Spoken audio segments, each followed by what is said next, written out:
Welcome back to my stand-up channel. So long, Bill de Blasio. New York may have been a tale of two cities when you arrived, but not anymore. Now it's just one city, a city defined by our loathing of Bill de Blasio. As New York City selects our next mayor, Billy Bolshevik is officially a lame duck. Farewell to the lumbering lummox of the loony left. Auf Wiedersehen, Warren Wilhelm. Das Vidania, Dingleberry. It's a fractious city that can't even agree on simple things like which Ray's Pizza to go to, or whether you should wear your mask for that first 15 seconds after you enter the restaurant. Yet Bill de Blasio united us in a way no one could have foreseen. Everyone hates the guy. Left, right, whatever, there is no easier way to get people chattering at a party than Bill de Blasio. Am I right? I've heard people engage in hour-long disquisitions about whether he's more of a dirtbag, a dillweed, or a dingbat. If he has a defender who isn't on his payroll, I've never met him. When he ran for president, he was the first candidate in the history of Gallup polling to register the same number as Juneau's average temperature in January, -4. After 20 years of competent governance, de Blasio cast his gaze over the cityscape and said, "That's gotta change." Mission accomplished. De Bozo began small but ramped up quickly. At first he was only murdering our groundhogs, but soon he moved up to insulting our cops. When police literally turned their back on him, they spoke for all of us. Not since John Fun City Lindsay, the prototypical limousine liberal, has a mayor been as despised as Bill de Blasio, the lazy, corrupt, stupid, incompetent spendthrift who played Wreck-It Ralph with what used to be America's capital of aspiration, the center of it all. Bill is spending 34% more, in inflation-adjusted terms, than the city did before he got here. Does anything look 34% better? Maybe if you're the rat I stepped on 6th Avenue while getting into a cab this summer. Fun City became Ratopolis. There's a 1990s movie by Paul Taxi Driver Schrader called Light Sleeper that takes place during a garbage strike, and it's quaint today because Schrader's nightmare conception of the city at its worst is how it looks every night in 2021. After a massive infusion of federal money, the street sweepers are still operating at half the frequency they used to. Every garbage can in the city looks like it hasn't been emptied since Eli Manning retired. Every morning I exit the 50th Street stop on the Downtown 1 train at 7:30 and pick my feet carefully through the results of what happens when you leave what amounts to an open-air toilet for the armies of the homeless to whom Daddy de Blasio has opened his arms. Last month I steered my daughter around a large pile of human poop there.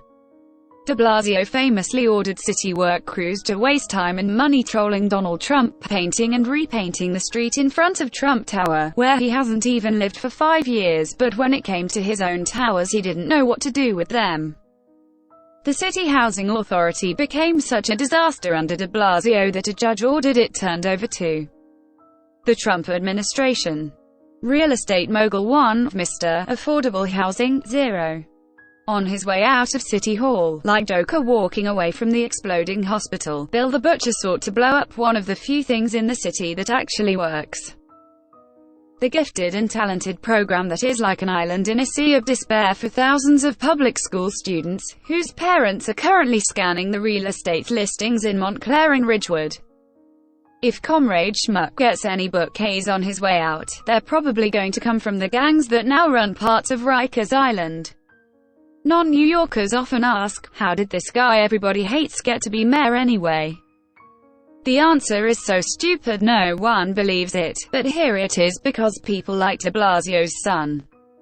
That's all it is. De Blasio was floundering in the polls like a T-Rex trying to reach for a high shelf when he cut a TV ad in which then 15-year-old Dante de Blasio sincerely explained what it was like to be black and young in this town.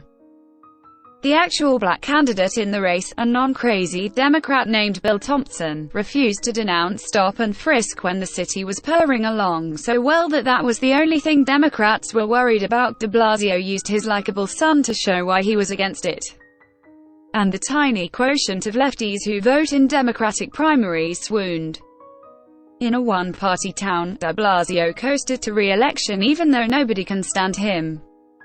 So how does Billy de Blasio spend his final hours before the next mayor is known? The same way he came into office, drafting behind his son's star power and looking over all of our heads to whatever fantasy he is dreaming about on all those mornings when he oversleeps. Using taxpayer dollars, de Blasio hired Dante's Yale pal James Needham to make an online video celebrating his awesomeness in a pathetic bid to spend our money injecting life into his dead fish of a gubernatorial campaign. Dante served as a volunteer on the project, and we can only hope the young man's filmmaking career turns out better than de Blasio's wife's career blowing $1 billion of public funds on a mental health boondoggle meant to build her profile. Unlike virtually every previous mayor, Bill de Blasio was never even interested in the mechanics of the city in the first place, as the city visibly reverted to the Snake Plissken standard before everyone's eyes. Bill kept yammering on about abstractions that have zilch to do with municipal management, global warming, hate, inequality. Whenever he railed against capitalism, whose world capital this city was, is, and will remain, he sounded as silly as the Sandinista summer camp doofus he has always been. A middle-aged man whose mental age is sophomore. Capitalism pays for the ginormous welfare state that has jacked up the city budget to a level comparable to what is spent by the entire state of Florida. Our soon-to-be ex-mayor was as prepared for our real and growing problems as Barney the big purple dinosaur minus the sweetness. If Gotham does rebound, as it has many times before, it'll be no thanks to the smug simpleton who departs on New Year's Day. No higher office is clamoring for your leadership, Bill. You're so useless even CNN won't hire you. Get ready for what your communist buddies used to call for the dustbin of history. Adios, jackass. Source: nypost.com. Please like, share and subscribe. Thank you for watching.